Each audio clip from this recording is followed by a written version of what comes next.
به نام خدا. سلام، وقت همه شما عزیزان بخیر. امیدوارم که حالتون خوب باشه. امروز قراره که یونیت سوم کتاب اینسایت ریدینگ اینترو رو با هم دیگه شروع کنیم. اگر یادتون باشه یونیت 1 به فیزیولوژی میپرداخت، یونیت 2 به جغرافیا و تم یونیت سوم هم هست بیولوژی یا زیست شناسی. عنوانش هم هست Living with Bacteria، زندگی با باکتری ها. بریم ببینیم که اولین متنمون به چه نحو هست. خب این متن از یه مقاله‌ای گرفته شده از یک کتاب درسی علوم. عنوان متن هست Harmful and Helpful Bacteria، در واقع باکتری های مضر و سودمند. این کلمه باکتریا رو بغلش یک گذاشته و بعد پایین اومده یه توضیح داده که باکتریا کلمه جمعه و مفردش میشه بکتریوم، جزو کلماتی که از زبان لاتین وارد زبان انگلیسی شده و قاعده و قانون جمع انگلیسی که اضافه کردن اسماشه رو نمیپذیره و به صورت خاص باید یاد گرفته بشه شکل جمعش. بکتریوم مفردشه، بکتریا جمعش. خب شروع کنیم. One day in 1676, a Dutch scientist named Antony van Leeuwenhoek looked through a microscope. با همین آقا شروع میکنه، آقای لیونهوک. میگه که یک از روزهای سال 1676 دانشمندی هلندی به نام آنتونی وان لیونهوک با میکروسکوپ داشت نگاه میکرد. He reacted with surprise. متعجب شد. react یعنی عکس العمل نشون داد. حالا اون عکس العمل از روی تعجبی نشون داد. Something appeared that no one had ever seen before. چیزی ظاهر شده بود که کسی پیش از اون قبلا ندیده بود. He saw bacteria. این آقای لیونهوک باکتری ها رو دیده بود. As he proceeded to watch, the things moved. Proceed یعنی ادامه دادن، یعنی معنی دیگه هم حالا میده که تو همین متن بهش میرسیم، معنی رهسپار شدن هم معنی میده، ولی اینجا به معنی اینه که به تماشا کردن خودش ادامه داد، به دیدن خودش ادامه داد. As he proceeded to watch، همینطور که داشت به تماشای اون موجودات ادامه میداد. The things moved. اون چیزا حرکت کردند. They were so tiny that he could see them only through a microscope. اونا اونقدر کوچیک بودند که این آقای لیونهوک فقط میتونست اونا رو به وسیله میکروسکوپ ببینه. He did not know what they were. نمیدونست که اونا چی هستن. He did not know where they came from. نمیدونست که از کجا اومدن. Today, over 350 years later, scientists know that the world is filled with bacteria. اما امروزه بیش از 350 سال بعد از دوران دانشمند هلندی، دانشمندان میدونن که دنیا پر از باکتریه. Filled with bacteria. پر از باکتری. Scientists know that bacteria can harm and can help humans. دانشمندان میدونن که باکتریا میتونن هم به انسان آسیب بزنن، هم میتونن کمک کنن. Bacteria, tiny living things, exist everywhere in the environment. میگه باکتریا و داخل این دوتا خط تیره یه دفینیشن از باکتری میده. میگه همون چیزای زنده خیلی کوچیک همه جای environment یعنی محیط، همه جای محیط اطرافمون وجود دارن. They exist deep under the ground. Exist یعنی وجود داشتن. They exist deep under the ground. اونا در عمق زمین وجود دارن. They exist in oceans and lakes. اونا در اقیانوس ها و دریاچه ها هستن، وجود دارن. They exist inside of plants and animals. اونا داخل گیاهان و حیوانات وجود دارن. They exist on people's hands and in their noses. اونا داخل در واقع روی دست و داخل بینی افراد وجود دارن. People cannot see them. مردم نمیتونن اونا رو ببینن. Yet bacteria have many effects on humans. با این حال باکتریا اثرات زیادی بر انسان دارند. حالا در ادامه هم مورد این اثرها و اثری که بر زندگی انسان ها دارن که harmfulش و چه helpfulش بیشتر توضیح میده. There are many kinds of bacteria. انواع مختلفی از باکتری ها وجود داره. Some are harmful and others are harmless. بعضی از اونها مضرن و برخی از اونها مفیدن یا حداقل بی خطرن. Many bacteria actually help us. بسیاری از باکتریا واقعا در واقع به ما کمک میکنند.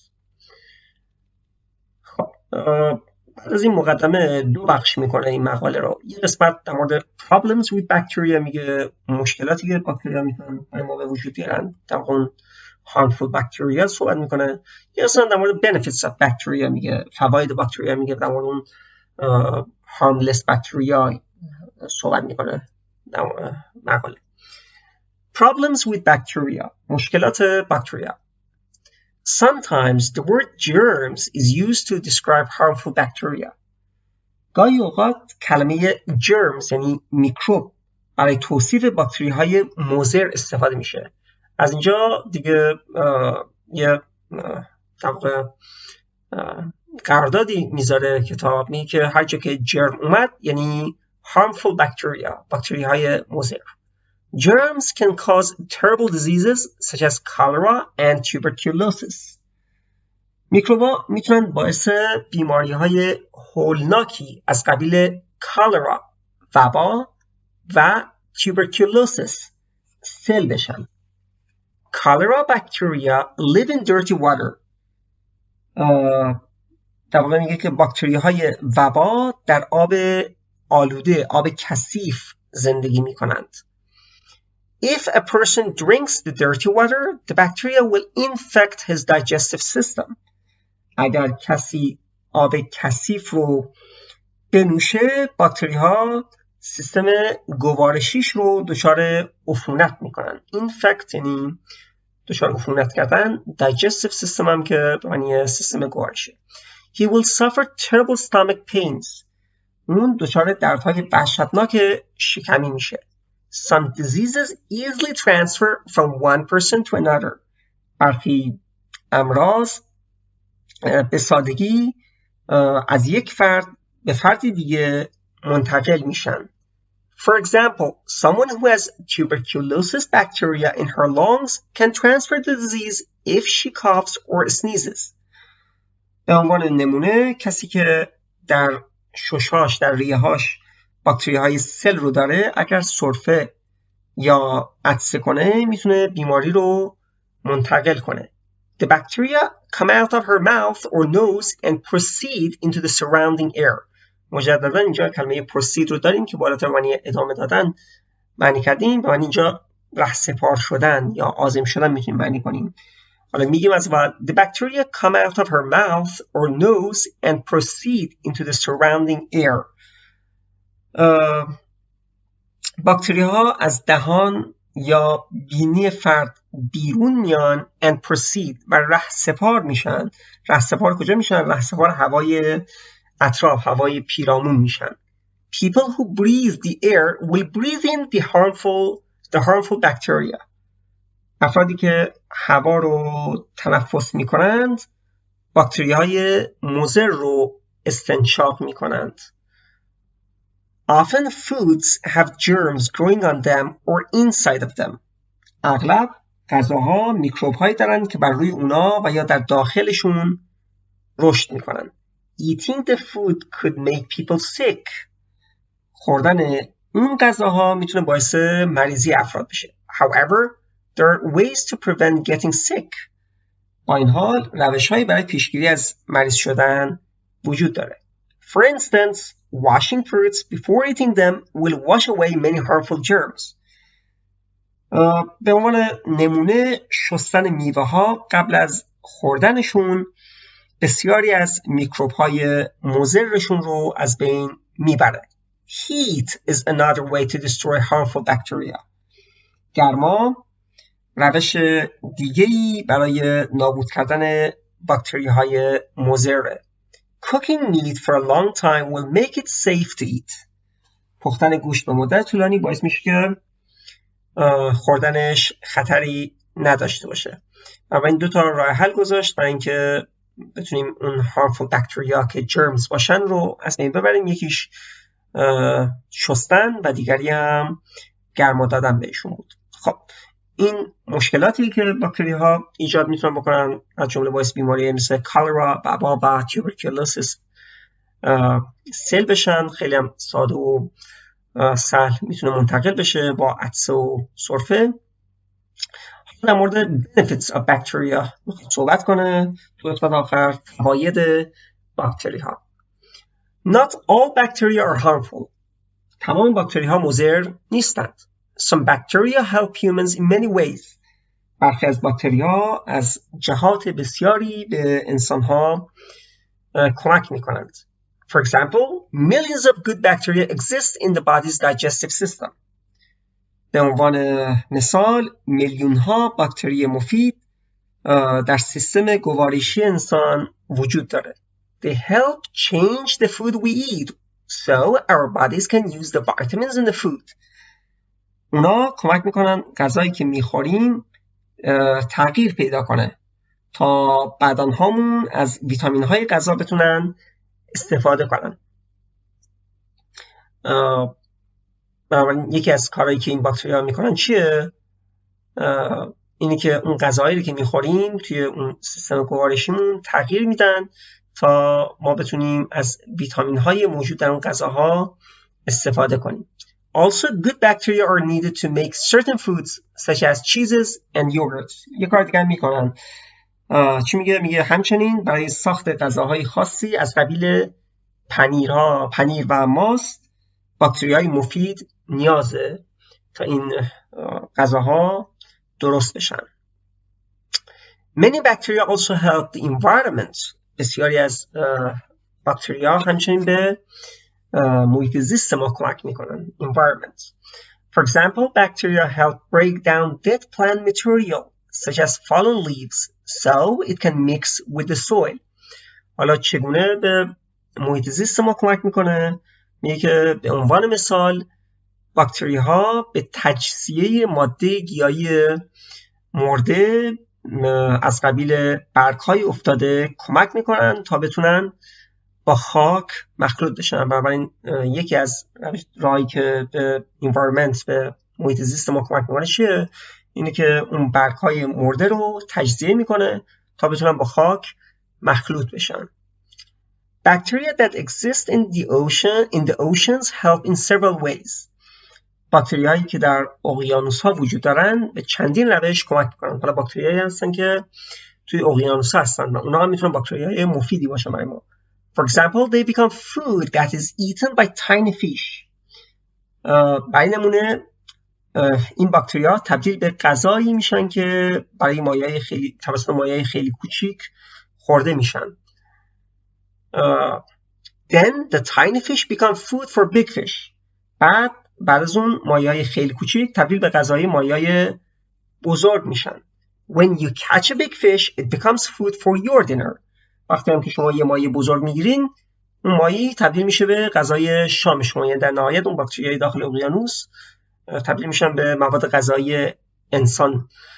Another way that bacteria help is by cleaning up oil spills from ships. ولی یکی از مهمترین کمک هایی که میتونن این باکتریا بکنن در تمیز کردن آب اقیانوس ها و دریاهاست از آلودگی هایی که انسان ها به نحوی پدید میارن. میگه که راه دیگه ای که باکتریا کمک میکنن از طریق تمیز کردن اون نشتی های oil spills، نشتی های نفت کشتی هاست. Also, they help clean up human waste that rain carries into the oceans. همچنین این باکتریا به تمیز کردن زباله انسانی، مدفوع انسانی که از طریق باران به اقیانوس هم میشه منتقل میشم کمک میکنن. بنابراین چند تا کار میکنه. همین که این باکتریا اون گیاهان برای محیط زیست به انواع مختلف کمک میکنن. اولا که گیاهان مرده رو تجزیه میکنن، با خاک میکس میشه، مخلوط میشه، بعد توی اقیانوس میتونه غذای ماهی‌های بسیار بسیار کوچیک بشه و در نهایت غذای انسان بشن. همیشه میتونن این باکتریاها در تمیز کردن اقیانوس‌ها و دریاها از اون نشتی‌هایی که کشتی نفتکش ایجاد میکنن کمک کنن و همچنین اون زباله انسانی که وارد دریا میشه اونا رو هم بتونن تجزیه کنن و از بین ببرن. و در نهایت پاراگراف آخر Our world is filled with bacteria but not all are harmful. دنیای ما پر از باکتریه اما همه اونا همونجور که در کل این مقالم بهش اشاره شده مضر نیستند. In fact some help us. در حقیقت برخی از این باکتری ها به ما کمک میکنن. خیلی خوب، اینم خوندیم. یه بار دیگه از اول فقط کل متن رو بخونیم. اینم یه تصویر جالبیه، اینکه همون دانشمند هلندی آقای وان لیونهوک و این تصویر جالبیه که نوشته آنتونی وان لیونهوک and an example of bacteria viewed through a microscope. یه باکتریه که زیر میکروسکوپ در واقع عکس گرفته شده. Harmful and helpful bacteria. One day in 1676, a Dutch scientist named Antony van Leeuwenhoek looked through a microscope. He reacted with surprise. Something appeared that no one had ever seen before. He saw bacteria. As he proceeded to watch, the things moved. They were so tiny that he could see them only through a microscope. He did not know what they were. He did not know where they came from. Today, over 350 years later, scientists know that the world is filled with bacteria. Scientists know that bacteria can harm and can help humans. Bacteria, tiny living things, exist everywhere in the environment. They exist deep under the ground. They exist in oceans and lakes. They exist inside of plants and animals. They exist on people's hands and in their noses. People cannot see them. Yet, bacteria have many effects on humans. There are many kinds of bacteria. Some are harmful and others are harmless. Many bacteria actually help us. Problems with bacteria. Sometimes the word germs is used to describe harmful bacteria. Germs can cause terrible diseases such as cholera and tuberculosis. Cholera bacteria live in dirty water. If a person drinks dirty water, the bacteria will infect his digestive system. He will suffer terrible stomach pains. Some diseases easily transfer from one person to another. For example, someone who has tuberculosis bacteria in her lungs can transfer the disease if she coughs or sneezes. The bacteria come out of her mouth or nose and proceed into the surrounding air. People who breathe the air will breathe in the harmful bacteria. Often foods have germs growing on them or inside of them. Eating the food could make people sick. However, there are ways to prevent getting sick. For instance, washing fruits before eating them will wash away many harmful germs. Heat is another way to destroy harmful bacteria. Cooking meat for a long time will make it safe to eat. Benefits of bacteria. Not all bacteria are harmful. Some bacteria help humans in many ways. For example, millions of good bacteria exist in the body's digestive system. They help change the food we eat, so our bodies can use the vitamins in the food. Also, good bacteria are needed to make certain foods, such as cheeses and yogurts. Many bacteria also help the environment. For example, bacteria help break down dead plant material, such as fallen leaves, so it can mix with the soil. Bacteria that exist in the oceans help in several ways. For example, they become food that is eaten by tiny fish. Then the tiny fish become food for a big fish. When you catch a big fish, it becomes food for your dinner. Another way that bacteria help is by cleaning up oil spills from ships. Also, they help clean up human waste that rain carries into the oceans. Our world is filled with bacteria, but not all are harmful. In fact, some help us. خیلی خوب، اینم از این ریدینگ. اینجا مجددا 2 قسمت گذشته خیلی خوب باکتریا مفید و مضر رو کارکرداشون رو گفته. Bacteria can help digestion of foods. به این در واقع طرق میتونن به ما کمک کنن از طریق هضم غذا. making cheese and yogurt، درست کردن پنیر و در واقع ماست. decay dead plants، decay یعنی مزمحل شدن، از بین بردن، فاسد کردن گیاهان مرده. provide food for fish، غذای ماهی‌ها رو تامین کردن. clean ocean oil spills، اون نشتی‌های نفتی اقیانوس‌ها رو تمیز کردن. و clean ocean wastes، زباله‌های اقیانوس رو تمیز کردن. و bacteria can harm cause infections، باعث عفونت‌ها میشن. cause diseases، باعث بیماری‌ها میشن.